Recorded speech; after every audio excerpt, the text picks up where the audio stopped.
सांगाल कोणत्या परिस्थितीत IVF ही सर्वोत्तम पर्याय ठरते? समजा IVF ही ट्रीटमेंट पेशंटच्या सर्व इन्व्हेस्टिगेशन्स नुसार ठरवली जाते.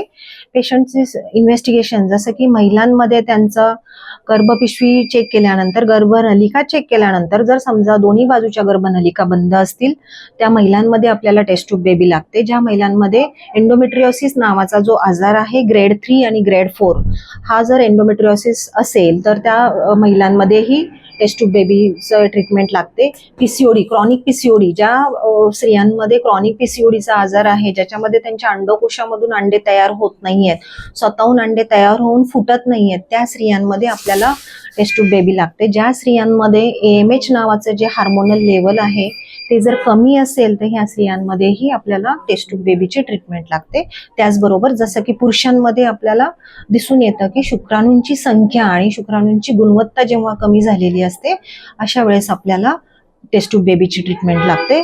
आणि अजून एक अशी कंडिशन आहे की त्याला आपण अनएक्सप्लेन इन्फर्टिलिटी म्हणतो, ज्यामध्ये सर्व प्रकारचे रिपोर्ट्स दोघांचेही मेल आणि फिमेल पार्टनरचे रिपोर्ट्स नॉर्मल असतात, परंतु प्रेग्नन्सी राहत नाही. अशा कंडिशनमध्ये त्याला आपण अनएक्सप्लेन इन्फर्टिलिटी म्हणतो. ह्या कंडिशनमध्ये आपल्याला टेस्ट ट्यूब बेबी करावं लागतं, म्हणजेच IVF करावं लागतं. ग्रामीण आणि आर्थिकदृष्ट्या दुर्बल महिलांसाठी काही विशेष योजना, अनुदान उपलब्ध आहे का?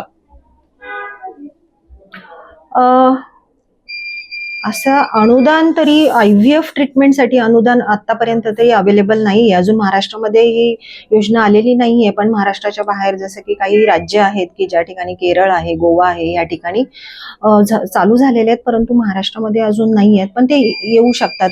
काही ठिकाणी आय थिंक आपल्या महाराष्ट्रामध्ये एक 5 स्टेटमध्ये ही आता सुरुवात होणार आहे, पण अजून आपल्या नाशिक जिल्ह्यामध्ये अजून हे आलेलं नाहीये. परंतु आम्ही जे काही उपक्रम सुरू केलेला आहे स्पर्श वुमन्स हॉस्पिटल आणि IVF सेंटरतर्फे, आम्ही कमीत कमी खर्चामध्ये साधारण 1 लाखामध्ये आम्ही जे IVF ची ट्रीटमेंट सुरू केलेली आहे की जेणेकरून आमचे जे पेशंट्स आहेत, गोरगरीब पेशंट्स आहेत, त्यांना त्याचा लाभ घेता यावा यासाठी आम्ही ही उपचार पद्धती सुरू केलेली आहे. त्याचबरोबर जे लॅप्रोस्कोपीचे ऑपरेशन्स आहेत ते योजनेमध्ये आम्ही doctor Bangar speciality hospital Ghoti या ठिकाणी योजनेमध्ये राबवत आहोत. त्याचा पण आमचे बरेचसे पेशंट्स त्याचा फायदा घेत आहेत. मॅडम, IVF प्रक्रिया यशस्वी होण्याचा दर किती आहे, याबद्दल काय सांगाल?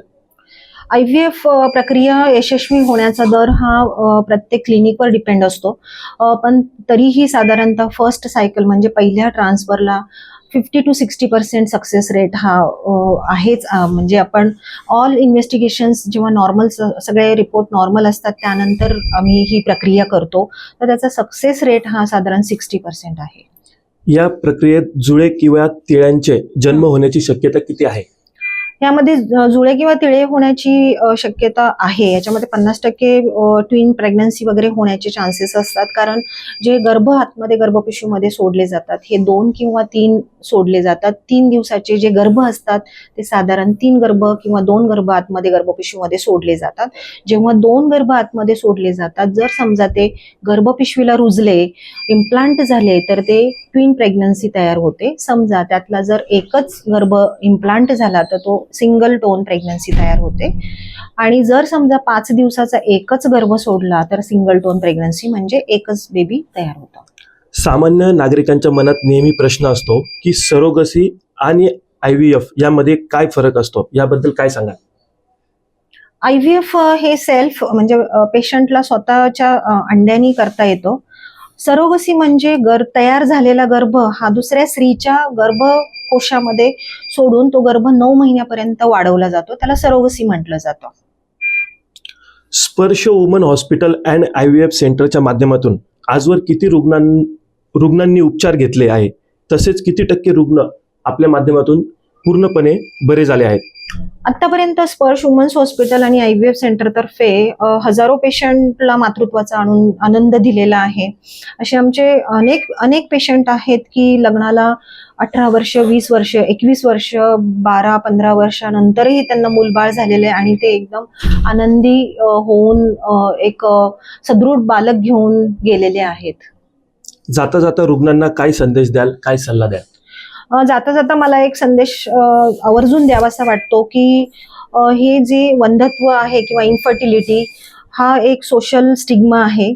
तो सोशल स्टिग्मा पार करून आपण हॉस्पिटलपर्यंत पोचावं. हॉस्पिटलमध्ये आल्यानंतर जे डॉक्टरांनी तुम्हाला जे काही निदान चाचण्या सांगितलेल्या आहेत त्या करून तुमच्या ज्या आजाराचं निदान करून पुढची ट्रीटमेंट करावी आणि जेणेकरून लवकरात लवकर प्रेग्नन्सी राहण्याची जी काही ट्रीटमेंट आहे, जसे की त्याच्यामध्ये तुम्हाला डॉक्टर्स मेडिसिन्स देतात, ओरल मेडिसिन्स देतात, त्यानंतर काही IUI सारखी ट्रीटमेंट आहे, IVF सारखी ट्रीटमेंट आहे, इक्सी आहे किंवा मेल पार्टनरसाठी टीसा आहे, अशा प्रकारच्या ट्रीटमेंट करून प्रेग्नन्सी लवकरात लवकर ठेवणं.